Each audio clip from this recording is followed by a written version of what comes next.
So yesterday we learned what the real number system, all the different numbers that the real number system consists of.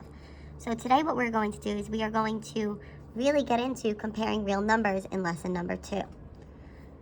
So what we're going to do here is we have some true and false statements that we're going to work with to decide if they're true or false based on what we've learned about the real number system. So first, for question number 1, we're being asked, every integer is a rational number, true or false?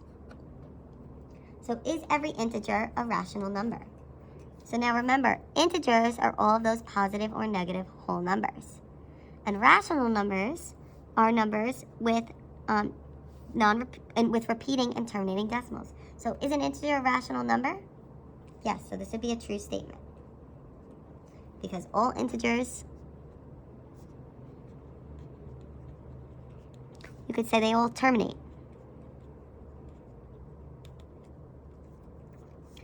So for example, -2, 5, 0, 7, they're all integers. Whole numbers can be negative. Well, let's think, what are whole numbers? Whole numbers are all of the non-negative integers. So can whole numbers be negative? No, so this would be false. So whole numbers are not negative.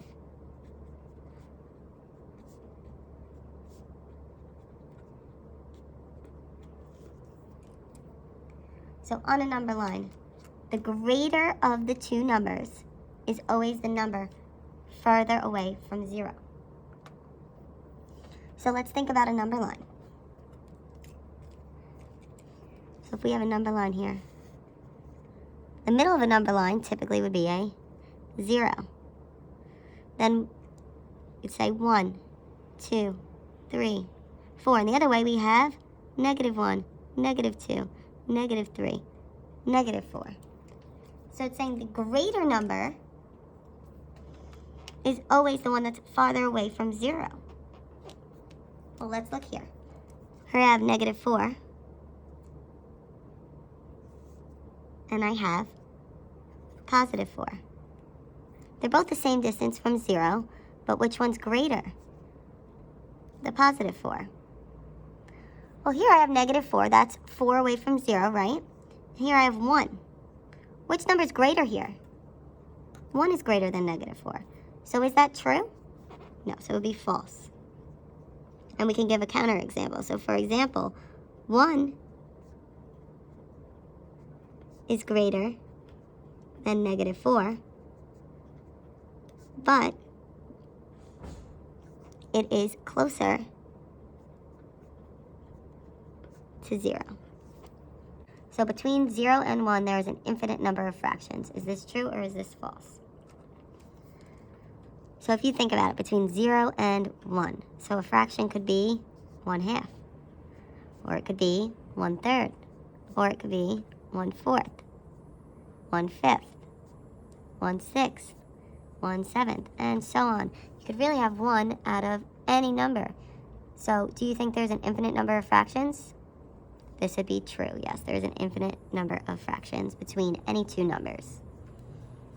So number 5, there is a smallest positive rational number. So rational numbers include positives as well as negatives. So rational numbers, you can keep going. It's -1, -2, -3, -4, -5, -6, and the numbers continue to get smaller. You could keep using those negative numbers. So is there a smallest positive rational number? There is not.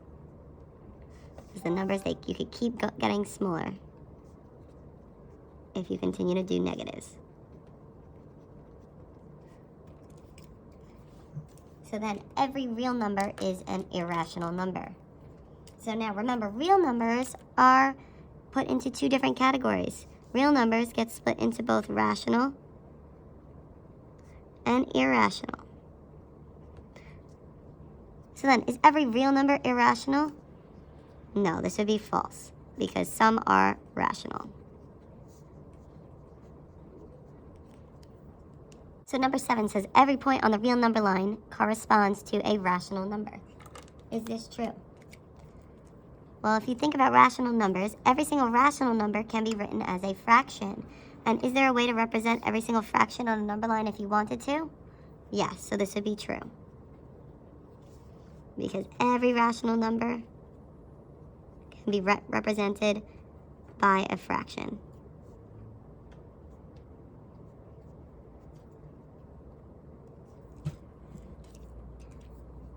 Number 8. Some numbers are both rational and irrational. Is it possible for a number to be rational and irrational at the same time? Well, let's think. If we have rational numbers, which are decimals that need to terminate, need to end, where irrational numbers are numbers that go on forever. Is this possible? No, it's not. So this is false.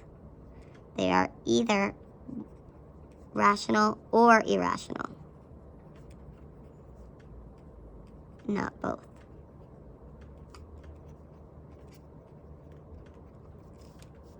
All right, so then number 9, the last one, there is a largest negative integer. Is this true or is this false?